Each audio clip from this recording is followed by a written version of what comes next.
What is going on, everybody? My name is Ciara Lawler. Welcome back to another week of Weird News Wednesdays. This is the Heroes for Hire podcast. We are back again talking all the strangest news stories from around the world. We talk about the news the real news is too afraid to talk about. As always, I am joined by my best pal, Mr. Seán. Seán, I blacked out during that intro. Did I actually do it? I was just going to say, I was like, this is fucking flawless, this intro. There's no little mistakes that I can pick you up on at all. Do you know, I wasn't even thinking. My mouth was just moving. Your brain is like, no, I got this, and just took over your body. It was like I was drunk. Like I was out of my own body and I was just doing shit. That was the best we've ever done, and I can never replicate it because it was Conor, I didn't do anything. It's recorded. It's fine. We can just chop that in any episode we need. We'll do a second take. I can do it better. No, don't work on perfection, Conor. We could save ourselves 20 seconds of recording time if we just use that every time and just get straight into things. 20 seconds once a week, every week for 52 weeks is 52 20 seconds. So that is like 3 minutes. No, 20 minutes. About 20 minutes or so. And then pretty good. Times that by the amount of years we're going to do this show. So that's, it's about 15 18 minutes we've said. There we go. I went a bit lower. I have less faith. Do you ever think we spend too much time chatting to each other? Yes. And this is weird news. What do we do here, Seán? You have spent the week gathering all of the weirdest news stories from around the world. You're about to read them all out to me. Manu has been too busy optimising conversations to save time to look at any weird news. Using AI? No, I've just been saying no to people and leaving. No. Do you know what's fucked, actually? Is I found an AI that edits a podcast.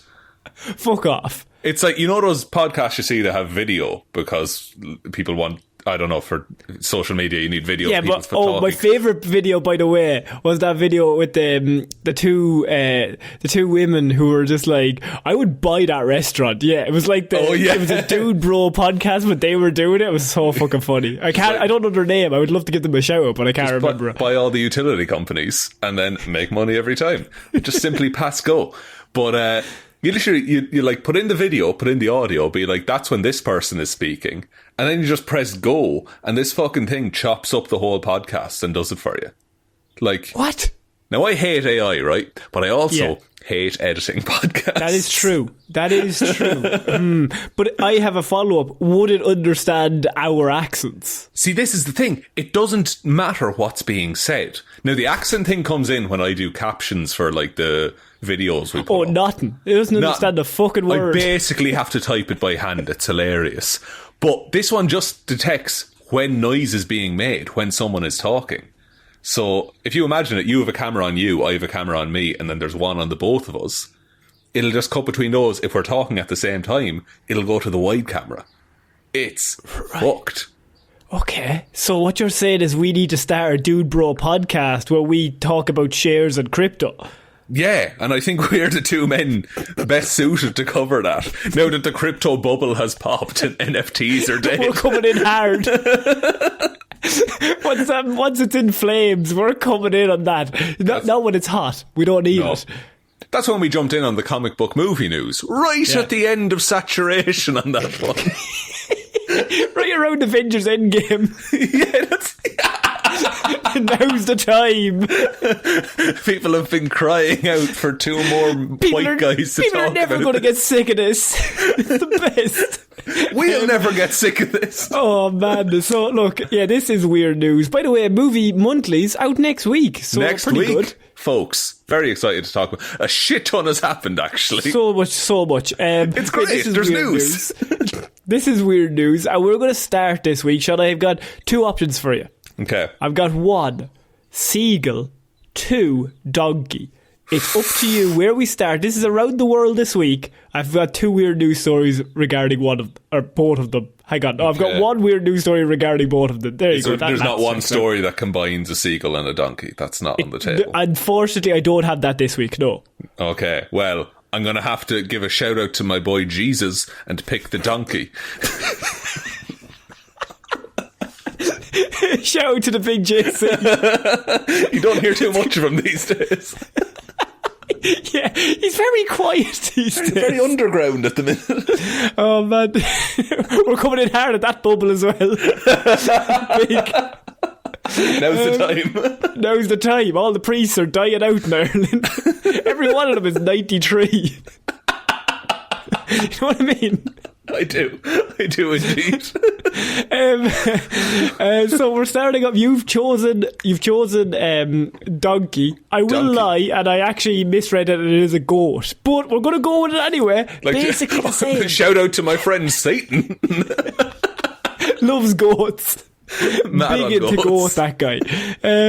So I have spookily accurate psychic goat predicts future, and it's bad news for Prince Harry. Sounds like a threat. I think that goat's going to kill Prince Harry, is all I'm I going to think say. that goat is now on a watch list, and rightly so. So a psychic goat who predicts the future with tarot cards has turned his attention to the royal family, and it's bad news for those hoping for a reconciliation, Sean. Would you say it's bad news, Connor? No, I wouldn't. All right, I would say it's all right. bad news. I would say it's Goat would awful probably news, say it. actually. Okay. Billy, age 6, can look forward in time with the help of his owner, Sue Zacharias, and has performed for audiences across the UK using performed? special animal tarot cards. What's an animal tarot card versus a regular tarot card? Are they different? Is like Satan a fucking goat in the tarot card? Well, Satan and goats are inherently linked, Connor. Yeah, everyone knows as I'm that. sure you know. It's a classic pentagram symbol. Animal. I'm just getting a load of tarot decks themed after animals. This one's an octopus. So, look, here's the deal, right? You picked goat. I've got a psychic goat who predicts the fucking future. This is weird news. He came out this week. I only just found out about Billy, and now everyone else needs to know about him, right? That's fair. So, Sorry, I'll stop interrupting. Billy's a goat. He's age 6. He has the power to see the future. Forward in time. He can look forward in time. Correct, right? You might be wondering where he got this power. Well, his owner, Sue, her grandmother had the gift, Sean. And the gift, right? And would read tea leaves for war wives in the 1940s in England. No, she didn't. She did. That can't happen. And It's she not allowed. passed on a legacy of fortune telling through the generations.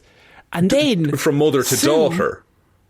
To daughter. Right. Then Sue got a pet goat and taught the pet goat how to see the future. See, Questions. I'm confused now because it sounds like, quote unquote, the gift was something that was inherent to the bloodline, not just something you could teach to anyone, such as a goat.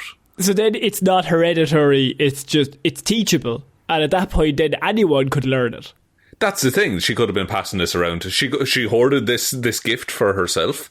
Don't you think I want to talk to some war wives? But here's the thing, right? So he kind of specialises in royalty. Why? Of all the things to... It's a niche subject. It's very niche. Again, coming in at the tail end of things being popular as well. You had a dog or a goat that was legitimately magic. That could see the fucking future. Why would you faction them off into a certain segment? I'd be making bank off every fucking topic. Or even if you had to specialise, we had a fucking octopus that guessed the World Cup, like. You remember Paul? Oh, I remember Paul. We all remember Paul. Put my kids through school, Paul did. So, and now Sue's taught it to her pet goat, and he's looked into what the coming months have in store for everyone's favourite son, Prince Harry, Sean. Everyone's favourite. I mean, of all of them, it's probably the most... It's tough as two Irish lads. tough. I can't say anything positive. I'm sorry. Tough. Like, does anyone have any idea of the history? There's a lot going on there that's just brushed under the rug consistently. And said his factious relationship with his brother William will continue to trouble them both. Thank you, Billy the Goat. I could have guessed that. And I'm not a Mum goat. Mum of two Sue lives on a farm owned by her ex-husband's parents. Sean, this is very important. You're hitting me with a whole bunch of information here. Mum of two Sue lives on a farm that is owned by her ex-husband's parents. Yes. So, why aren't the kids psychic? Because if it's passed They're down, not goats. Can you only teach? So if it's not passed down, it's taught. You can only teach it to one person. She had two kids, and she decided, nah, it's the goat and for me, boys. She hates the fucking kids. She hates the sight of them. She hates the heads off them. She said, I'd actually rather teach a fucking goat to see the future than the two Egypts. That's why they broke up. Her and the husband. That she taught this gift to the goat and not the kids. He couldn't handle it. He couldn't understand what was going on. Why would you waste this one shot? And so they've lived there for 13 years and collectively trade horses. Lovely. The grad of tree was given Billy, who is the size of a Shetland pony, fucking hell, by a friend, with her previous goat, which... Oh, something harrowing happened to this other goat, I want to say. So she had a goat before Billy. Mm-hmm. And that goat also had the gift. Wait. So she taught to two goats? Or did this goat naturally have the gift? Oh, what if... No, because the goats aren't related. The goat taught the other goat, but he died before the second goat came along. So she hasn't passed on the gift then yet, is the... Yeah. The thing all there. We know is this goat's making history this week. Like, it's after coming out, has some strong viewpoints, was once part of a different family that also had a different goat that was psychic somehow, only had the two psychic goats ever in history. They must be very good teachers that we know of. But the goats do tarot cards and the humans do tea leaves. Is that it?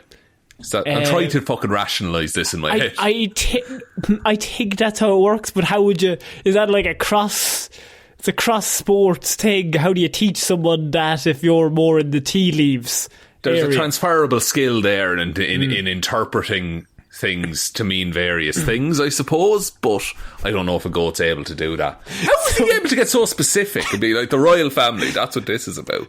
Billy's psychic powers, Sean, have proved spookily accurate over the last few years. Spookily accurate. Okay, hit me with some of his predictions. In 2019, for example, he correctly predicted one of the men who came to see him would get married and have a family.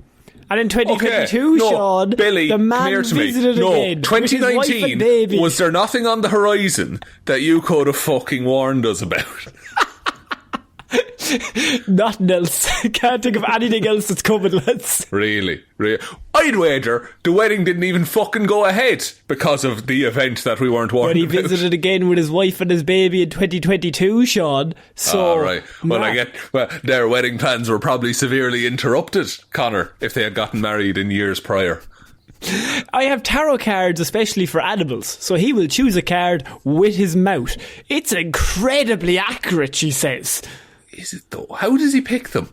Like, how does he define between various cards? Because with a tarot card, you shuffle the deck and then you just turn things over. But he's just picking them based on what looks the most delicious, presumably. Yeah. Tarot cards for animals. Because this is what I wager she did, is just fucking Google it. He was asked if Nicola Sturgeon would be arrested in a police probe. To do with the SNP finances, who's Nicola Sturgeon, if anyone doesn't know, is a politician in Scotland. Has been in hot water recently, and Billy was asked, would she be arrested in a police probe? Billy thought, she's going to get away with it. She won't be nicked. Don't you worry. So, and to be fair, has she been? To be honest with you, Nicola, I would start looking around. I think you're going to be arrested. I think you want to get that goat on staff, if anything. Just consistently get readings from him. He also predicted that Keir Starmer, that is the man going for the British Prime Minister role, he would be missing out on becoming PM. And he also believes that Arsenal will be pipped to the title by Man City. Oh, well, that's likely or unlikely, Connor. It's pretty close at the minute, Sean. Is it? Okay, that's what I was thinking, you see. I didn't want to come down on one side. As of today, I'm pretty sure there's they're playing tonight, actually. Oh, right, okay. I'll be watching intently. Name one Arsenal player. Oh, fuck. Can you name one City player? No, but I can name every character in Ted Lasso, if that helps. Ooh, pretty good. So, look, they're doing professional reading, Sean. We get a lot of people not wanting a deep or serious reading. Mostly, I think, this is not what Sue said, but imagine being told you have days to live by a fucking goat. I don't know if I would recover, even just emotionally, from... It would be embarrassing, and I don't know why. Yeah, yeah. It'd be one thing to be told by like a psychic or a doctor, or which is if you're a doctor and you have 2 days to live, it's like, wow, that is specific. But if a goat tells you, if you then believe that, I think somehow it muddies the water of your debt of being like, oh no, but he believed a fucking goat in the end. That's what he died doing. That's what killed him. So what happens is you walk in, you stroke Billy the goat for a while. They put their hand on the deck of cards, and then Billy chooses a card for them. I like to think in my head he's doing that like one of those card tricks where he's like flicking them all between each hoof. But he then chooses it for them, and then that is your future. Sue says it's quite life affirming, and my favourite thing is that, I mean, he's now got it out for Prince Harry. It's not looking good. So Prince Harry came in and did this, or they did it on his behalf? No, I think he just did it on his behalf. I think that's a... Like, I wouldn't be thrilled about that now. Someone taking my future. Here's the thing though, because at the start of every year we do Asparagus Lady, who predicts the future using asparagus, and now we have Goat, Billy the Goat, who predicts the future. Yeah. I don't know which one's more accurate. Well, this is what I was going to ask, is like, which animal would you believe a psychic reading from? The classic Seán Meehan pickup line there.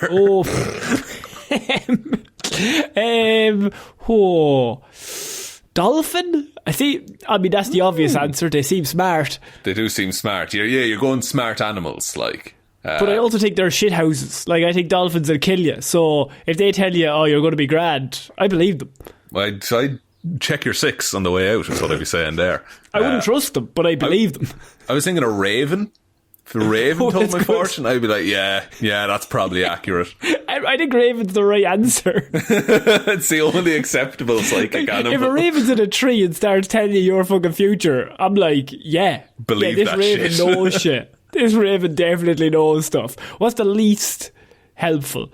The least helpful one. The least trustworthy one. Least trustworthy. A sloth. A sloth's pretty bad. Yeah, you wanted like a ludicrous animal. Like an animal that just shouldn't be, you know? Like a platypus. Platypus. One of those weird animals that lives in the sea that's like 50,000 feet down.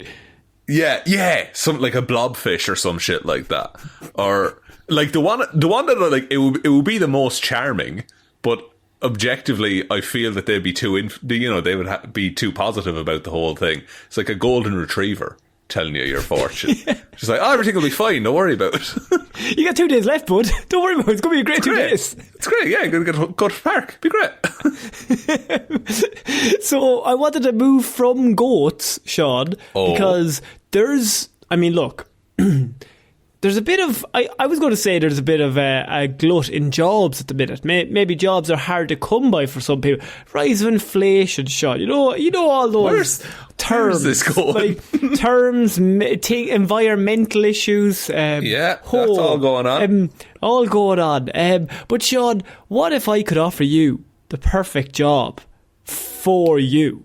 Oh, for me in particular?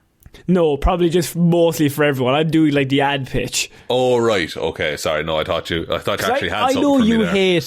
I know you hate big business. I do. I do. Yeah, big against it.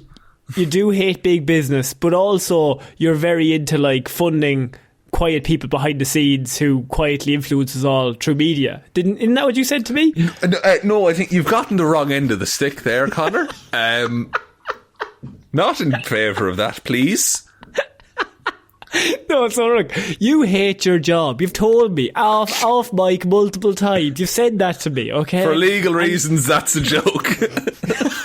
You would have just said I didn't say it.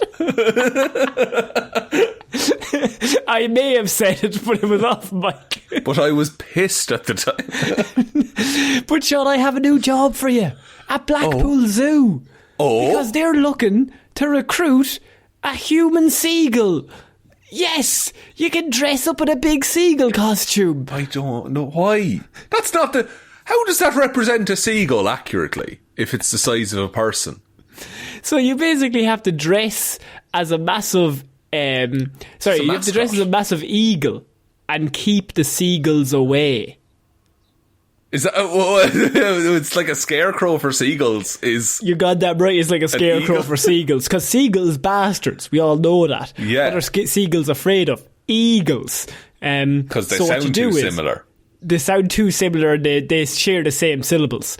And so what they've decided to do is they've gotten people, humans, to dress up as an eagle in a massive eagle costume and then scare the seagulls away. And I think you're the perfect man for the job. I've put in your resume. I think you're going to get it. I'm very excited. Why? What? Is this the best way to solve this problem? Is to hire someone to dress up like an eagle and fucking kick shit around the seagull enclosure? So what they're looking for, Sean, I'll read you the job application. It requires a friendly, energetic and outgoing person to don the costume. Every job has that in the description. All very generic. And keep seagulls away from the seaside attraction. So seagulls, hooligans, all day hooligans, bastards. Everyone knows. Steal your chips. True. The zoo explains that a deterrent is required, as seagulls have been known to nick food from visitors as well as from inside the animal enclosures, where they also ripped out an ice cream out of a child a few weeks ago. I mean, well, look, they picked their target there, to be honest. That's pretty funny. If you're going to pick anyone, pick the child. You see that happening and you're not the child or its parents. That's the most funny shit you've seen all day. It's the second afterwards when it goes away and you're just looking at the child and you're like oh, it's going to be good. It's going to be tears, because it's not even the fact that they lost the ice cream, it's the confusion. This has never happened to them before. And you feel kind of violated. like I had it and now I don't. And I did nothing wrong. I did nothing wrong in this scenario. So at Blackpool Zoo, it goes without saying that we love all animals, and as a seaside resort, Blackpool is not short of seagulls. However, the seagulls are proving to be a bit of a nuisance when it comes to trying to steal food from our visitors and our animal enclosures. We need to do what we can to keep the seagulls away from the main visitor dining areas. They sound a bit sinister, which is why we are looking for a team of people, not just one, to join our visitor services team as seagull deterrents. You're getting a whole flock of eagles. Yeah. To combat this. I would like you to look up the outfit for this job application, by the way, because I think you're going to like it. It's a high quality suit that you're thinking of. It's really good. They spent a lot of money on it, and I think you're going to really like it. Oh no. I assumed it would be like feathers and fur and stuff. But this is just inflatable. But that's your future, Sean. I called your boss and quit for you. I don't know. This is your new role. I don't like... Oh, this is weird. I don't care for this at all.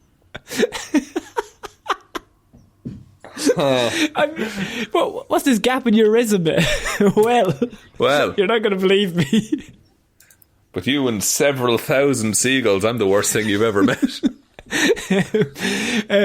So we need to do what we can to keep the seagulls away from our main visitor dining areas, which is why we are looking for a team of people, as they said. The listing adds, this role will be offered with variable seasonal hours. They will also want the ideal candidate to be visitor focused, but they misspelled focused, flexible, and outgoing. Right, okay.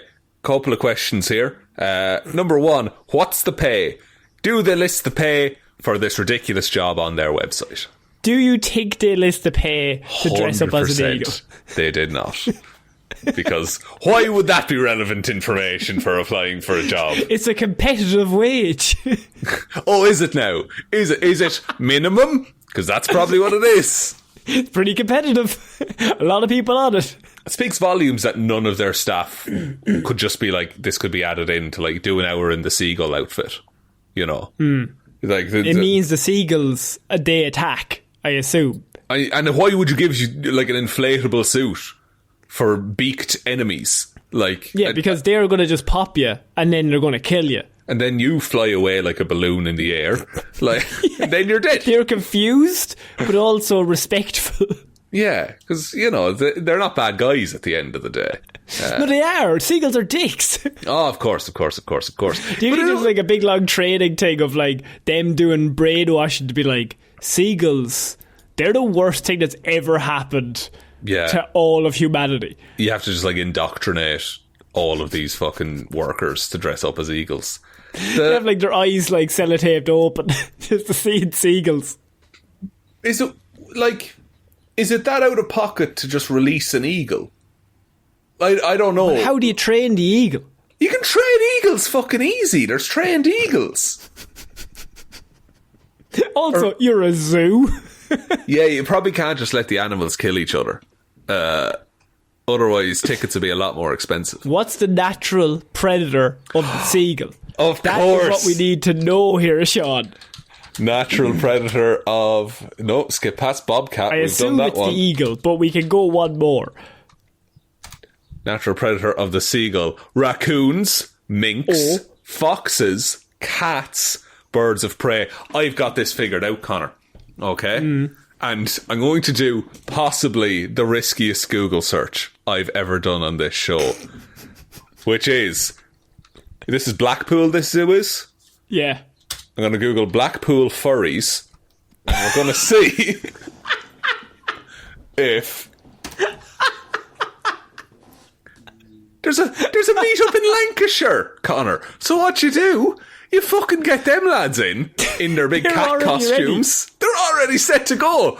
And then they just wander around the zoo. Nice little day out with the lads. Here's the thing. You need one furry who's a bird trainer and owns an eagle. Yeah. And then you've doubled up the attack. That's a pincer attack is what you've got now. Of every eagle trainer in the world, one of them has to be a fucking furry who dresses up as a cat. Just the statistically. Odds are just there. That's how it works, you know? There's gotta be one, and you gotta put it up. Find the right person. You're bringing in 2 birds, 1 stone. Not quite, but you know what I mean. No stones. No stones allowed. But 2 birds. One a bird and one a human in a bird suit. I was thinking you were going to say, put a raccoon on an eagle.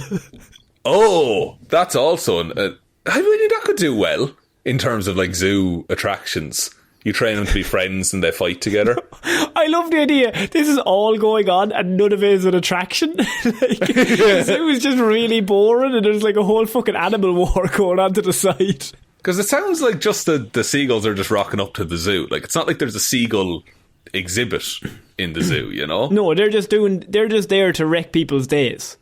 Yeah, so like the seagulls are a wild card in the carefully controlled ecosystem of the zoo. And the only way to remedy that is either an eagle and a raccoon working in tandem or get a bunch of grown-ups who like to dress up as animals and let them loose in a zoo. Those are your 2 options available. With crossbows. You'd have to have crossbows. Have to have crossbows loaded at all times. And the thing is, like that idea, the furry thing, right? It's not that fucking far off from what they're advertising a position for. If anything, True. You could bring a better costume to the role.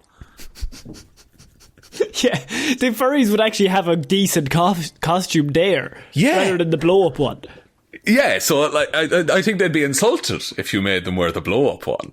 You know, could you rock up to a furry convention wearing one of those inflatable costumes? Do you think you would be kicked out? You'd be laughed out of place. You'd be absolutely laughed out. You'd leave yourself out of shame, quite honestly.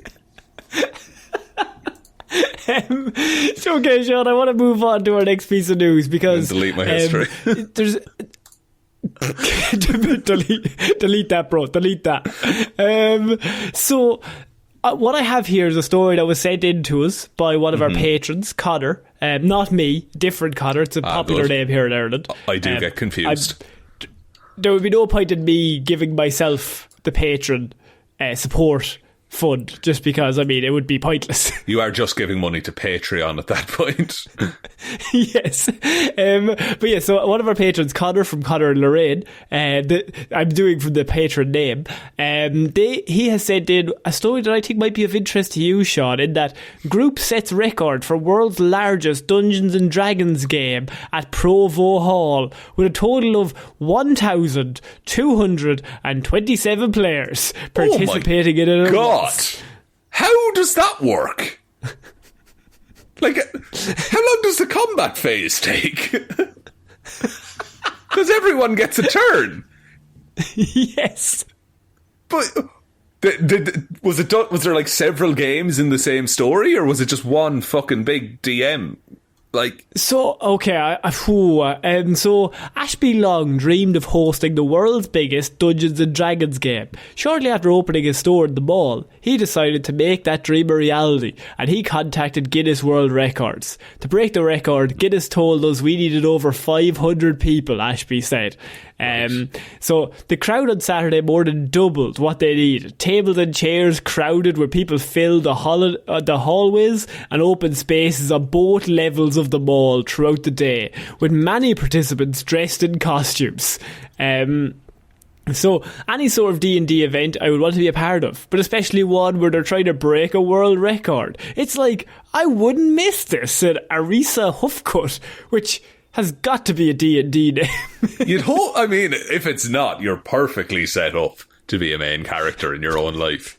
Your second name is Huffcut and you're not into D&D. What the fuck are you doing? Hey, look. I mean, a name is a name, Conor, but a D&D character, that's for life, maybe, depending on how you sometimes, roll. Not really. So, Sean, you've looked this up. How would you feel about joining this game? I mean, intimidated, I think, is the word. It's really cool. I'm looking it up, and it's, so they had 1,000 players, 200 DMs. So that's because the DM, like, I don't know how much, like, DM leads the game. Act like I have never heard of it, and I know a DM is a dungeon master, and you should have said that, but you didn't clear it up, Sean. Go Apologies. Dungeon master. I'm not down with you kids. What you're up to. So that's 1,000 players to 200 dungeon masters. So that means that there's 5 players per dungeon master. Okay. So it's not like 1,000 people all rolling dice simultaneously in the one game to see how to kill one goblin. I like the idea of one goblin, 1,200 players, and like one dungeon master trying to corral them all in. He just has a microphone and he just like gets really close and whispers, "You lose," and the goblin just goes beast mode. The goblin has killed 700 of you. Still going.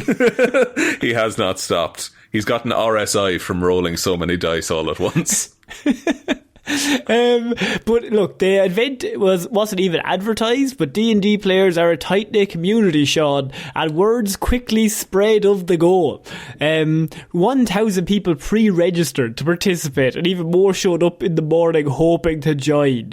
So, like, that's a whole bunch of people, and kind of would be a really good advertising for the current movie that's out in the cinema called Dungeons and Dragons. It's weird, really weird it didn't connect those two together. That is true. Also, just this isn't fun news, but the company behind Dungeons and Dragons, some YouTuber like did a review of some product that wasn't out yet, and they sent like private police to his house. Fuck off. Really fucking shitty thing to do. They're not like do you remember how Zachary Levi fumbled the bag really hard during the marketing for Shazam? I do. This is like them fumbling the bag, but like a week after their movie came out. There's no need. There's no need for any of that. A week. What we said about Zachary Levi, give it 5 weeks. You Yeah. can still say the same stuff, but allow the movie to happen for 5 weeks. And don't send private police to a YouTuber's house. That's my rules. You know that about me.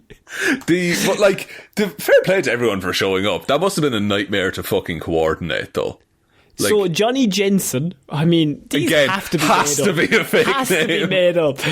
Johnny Jensen sounds like a Devil May Cry character. A volunteer who wrote the guidebook for Saturday's game said the players were given different situations to deal with inside and around an imaginary city. Their ultimate objective was defeating an evil wizard, but it was a city, and they were doing like 200 games at once, all taking place in this one city. And all, like, in the same story? Like, canonically, So I all think of it these was were happening. 200 separate stories taking place within the same city. My God, that's kind of cool. I like that. Because then you could meet up with people after and be like, what did you get up to? You know?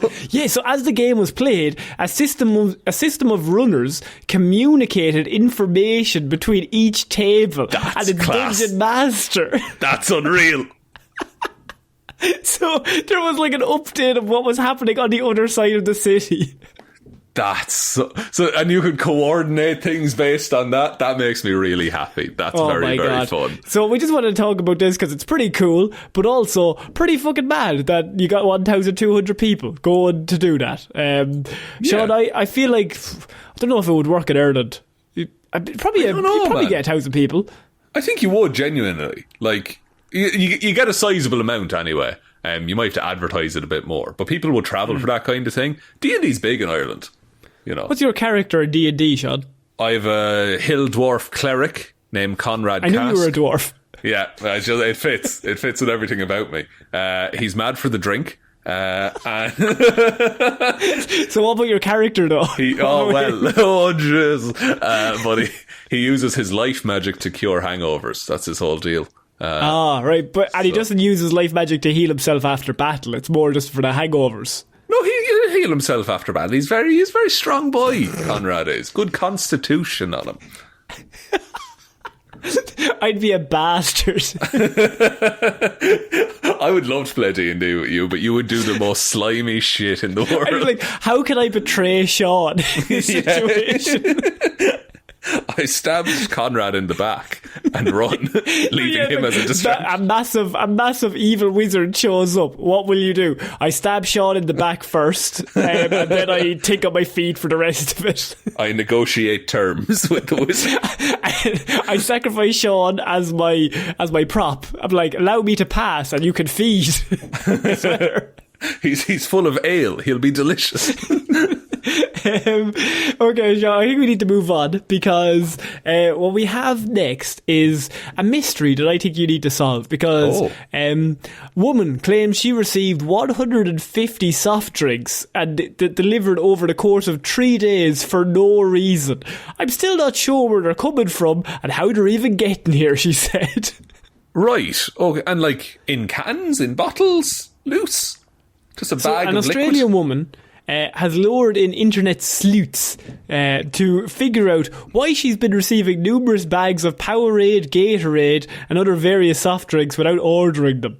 So she's a Sydney resident and she introduced the mystery on April 22nd with a video showing the 31 bags of soft drinks that had been delivered to her house over the course of 2 days. According to her, the bags held 125 bottles and each delivery had the same amount of beverages. Deliveries continued until 7 p.m. the following day. The third day of deliveries. What the fuck? I don't maybe it's just a genuine mistake. Like a shop or something gave the wrong address on one of their orders. Well, this time, on the third day, it was 4 quantities of Coke, Coke Zero, Fanta and Mount Franklin bottles. Australian people, tell us if that's good or not. It's Australian spring water, apparently. I'm still not sure where they're coming from and how they're getting here, but they just keep turning up at my door. And now there's not even a doorbell. They just keep leaving them there. So even the delivery driver is just like, I want nothing to do with any of this. So in 3 days, she received 150 bottles. I mean, at what point do you just start selling them? Like, being like, yeah, I guess I'm a shop now. Like, Who's sending? Like, surely there's a label on the package to be like, hey, this is from this company or this business. So apparently the drivers had the first name of the person that was making these orders, right? When I got hold of one of them, they tried to call the number connected to the deliveries, but the number is disconnected. Oh, fuck. Right. Okay. So no way to then contact I bring it them. to you, because a lot of other like detectives have tried to solve this, and you are the man who solved literally every case you've ever had in the history of this show. That is true. So yeah, you've nothing to go on really. No evidence at all. The only thing you know is that sports drink and spring water keep showing up. They're using DoorDash. That is the app they are using, but she cannot get any information off it. Interesting. So okay, so DoorDash like Deliveroo, I'm assuming. So you can something like that. Order food, get it delivered, pick it up at your door. Right. It's got to be. Has she any enemies? Like, that needs to be asked. Would anyone just want to fuck with her like this? Oh, I have a few ideas that people have put in, Sean. Okay. That maybe could answer your question. So one of the theories is that it was part of a brushing scam. This is where brushers order things to random addresses in order to make it appear a legitimate transaction has taken place, and then they write positive reviews for it online. I see. Could this also be a money laundering thing? That you like... Because then if you'd be like, oh, it was delivered, but it wasn't delivered to me, so then you get your money back. And then now the money is like has gone through a transaction, so it's clean. Yeah, or it could be a stolen credit card that people are just like testing shit out on the credit card. Could work. Why her address in particular? Is it specific? I get she probably didn't put her address on Reddit, because then she would just get more deliveries, presumably. I assume so. Yes, I assume so. So this idea is either this is a scam. How are they scamming her? She's receiving drinks, not paying for any of them. Or she also contacted DoorDash and they said that she could keep the drinks. So she now just has 150 bottles of shit. Maybe the hope is that she like leaves them outside and you can collect them. Because I know that's done with phones and stuff. People get phones delivered to a house to be like... And then like if it's left on the door, they just grab the phone. Now you have a phone that's been delivered to an address. Is like the system. I don't know. Wait, what? I've heard this. My uncle works. That sounds like something you have done, and you were also probably doing something illegal, selling drugs. No. See, people get phones like delivered to a house, so that the phone number exists registered to an address, and then you can use the phone number for shit. Like, okay. You can register it for stuff. And then like scam somebody out. Hell yeah, you can. But I don't think it relates to Powerade and shit like that. Also, I should say, I'm watching Narcos at the minute. Right. I'm just all into, like, there's definitely a drug trade going on. Oh, of course, yeah, you're into the scheme. I went straight from Ozark to Narcos. Man. This woman's money laundering all what day. What a transfer that is. I'm still watching Barry. It's coming out week on week. Barry, Ted Lasso, Succession, Connor. The Holy Trinity. The Succession thing, I don't think I want to watch. It's incredibly good, but incredibly stressful. But I've never looked at a poster and thought, Jesus, I'm interested. I don't know if that's for me. I was like you once, Connor. But have you seen The Night Agent? That show that I recommended last week. That's bad, but good. Yeah, see, we haven't started watching that yet, but it's on the... I'm going to be that guy. It's on the list. It's on the list, Connor. You still have to watch Young Justice. I've watched Young Justice. No, you fucking haven't, you liar.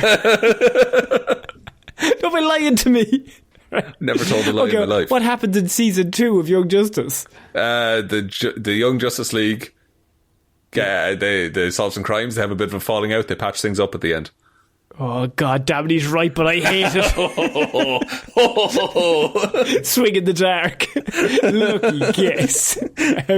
So, we're moving on to our next piece of weird news, Sean. Also, we didn't solve that woman's problem. I don't know where those bottles are coming from. Start drinking is the answer. The only option is start drinking and then start running. I think so. I think, yeah, you become a professional athlete, get a brand deal, because you have so many of these cartons of drink. Southwest flight delayed. Allegedly have overspilled rice in the aisle. Right. I didn't think that would set things off too much, but... A Southwest flight from Atlanta to Houston was delayed last week after a flight attendant allegedly refused to let the plane take off until rice spilled in an aisle by a passenger was cleaned up. That is, Southwest Airlines passenger Jennifer Shaper wrote about the entire saga last week. That was dubbed it Ricegate. So, Shaper claimed that she had just boarded the plane when someone spilled food in their aisle, which was noticed by a nearby flight attendant. The flight attendant screamed, "Who spilled rice?" and is walking up and down the aisles. They're refusing to leave the gate until someone cleans up the rice that's in the aisle. So what this is who spilled rice? The whole place goes silent. There's one person that knows it's their rice, but will not admit to it. How? But was it? It was like when they were all walking onto the plane, the rice was spilled. Yes. Was it? Okay. But so it's cooked rice. Because I was thinking maybe if it's like dry rice, it'll like skitter about and get into important parts. I think you should look at the image of the rice shot. It's harrowing. The word I would use is harrowing, shocking. Rice. I had nightmares for weeks about the rice in the Just pick the fucking rice up. It's nothing. What is this? So there was an announcement that their flight would not take off until the rice was cleaned. She also showed a shot of the fallen rice on the ground, which had been covered by flight staff with a paper towel. like a corpse, like that's being dragged out of a hotel room. What the... Did they draw little chalk lines around all the grains of rice to see where the body was? So I don't know what's happened here, but there's definitely somebody spilled the rice and it caused a 5-hour delay of this flight because nobody would own up to spilling the rice. After 10 minutes, would someone not just be like, I'll pick up the fucking rice and then we can get on our way? How did it get to 5 hours? Apparently, the flight attendant eventually took out a broom and a dustpan and they cleaned it up themselves. Okay? Right, look, now, bad that they had to do that because someone made a mess, alright? But 5 hours! The rice was cleaned, but this is my favourite bit. The flight attendant is mad. She has told us all that we were not raised right and she's disappointed in all of us. What? Why? Weird power trip? Is it just she was having a bad day? Like, what's going on here? What? Who brings rice on a flight? This is another question. Alright. Also, actually, sorry, we booked flights to Japan, right? And I got a look at the in-flight meals. Fucking unreal looking, boy. So good. Japan Air. Pretty good. Oh, that's going to be good. They're going to treat you well. Honestly, Japan Air economy, better than any Aer Lingus plane I've ever fucking been on. Ryanair, fuck you. Don't even talk. I'd be like, they wouldn't put the baggage in the Ryanair economy. What kind of meals are we talking about? We're talking rice. You can get sushi, man. You can get sushi on the plane. Yeah. On the plane? On the plane. Built into the price of the ticket as well. Oh, don't talk to me. Built in, boy. Ryanair, if you even ask for anything, it's €19. Just straight off the bat. And they'll park you in a different airport at the end of it. Yeah, we're after landing in China. Now, to get you to Japan. The fucking... as well as with Ryanair as well, you have, like... It's like, whatever, 20 quid for the ticket. €80 to bring a bag with you. Oh, they don't fuck about. It's just like, €19, great, one way. And then you look at it, it's like, yeah, you want to bring a bag? That's going to be 30. You want to bring a human? That's going to be another 30. Oh, what's that, shoes? Oh, brother, €10 more. Just add it on. Oh, you're flying back as well? No. And you want to choose the seat that you're on. Oh, that's going to cost you. Oh, that's a paddling. That's a paddling. Nah, but we hope you have a great time. Hope you enjoy the flight. But I still go back to the Twitter page for Ryanair is amazing. They had another one today that was like, if you ask me, Ryanair having no chargers on their flights is absolutely outrageous, and they just replied with, but we didn't. Just pure shithousery. Just who cares at that? Like, you're still going to end up flying with them all the time. I love that is their marketing thing of like, you're gonna fly with us. Yeah. We don't give a shit.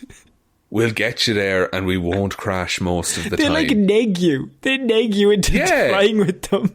Just fly in Ryanair for the misery.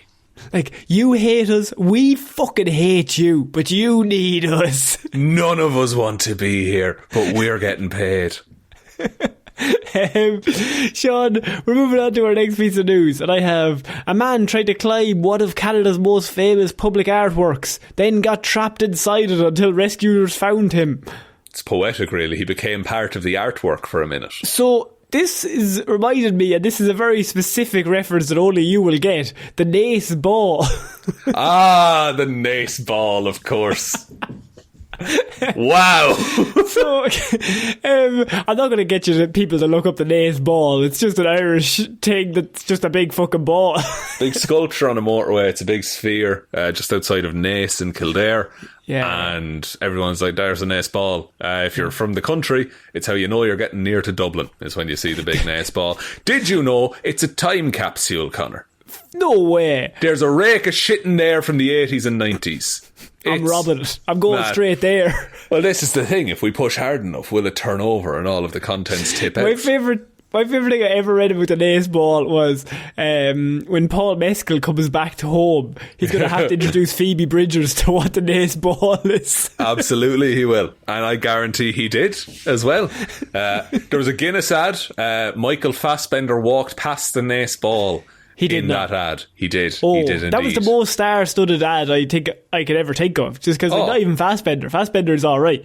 Once the Nace Ball shows up, I mean, forget about it. Like, all bets are off. I had that song Heyday playing in the background. Then he goes to Galway, jumps in the sea, swims to America to apologise to his brother for something. And then they share a Guinness, Conor. Is that... What is that? I cannot remember that at all. I'll send you this later on because it's ridiculous. I'll put it in the Detective Divilment group, actually, because everyone should see it.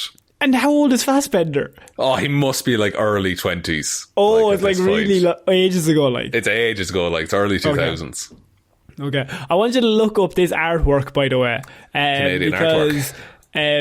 Police have hit 26-year-old Joaquim with a $5,000 fine, charged with one count of mischief, Sean, our favourite charge, after he climbed inside the most famous sculpture in Edmonton, Alberta, Canada, and got trapped inside it over the weekend. It took 3 teams of emergency responders, including a technical rescue team from the fire department, about an hour and a half to try and get him out of the fucking sculpture. Without damaging the sculpture. Which is made from 1,000 handcrafted stainless steel spheres. Oh. How do you get inside that? That's impressive. He climbed to the top and fell in. Amazing. Outstanding. The Talus Dome. It's definitely a first for me, said the Fire Rescue Services Chief, Troy Brady. Now that is a Fire Rescue Services Chief name. What am I going to do? Troy Brady? Fucking... Just goddamn try, Brady. It's definitely different than what we would typically use it for. The jaws of life, that's what he's talking about, Sean. Of course. It sounds like a joke, but when you actually think about it, kind of a bit of a harrowing sentence to say out loud. So he appears to have climbed to the top of the silvery structure and slipped inside through a gap between the balls. He shouted for help to let people know he was trapped, and it was another hour before anyone knew he was even in there.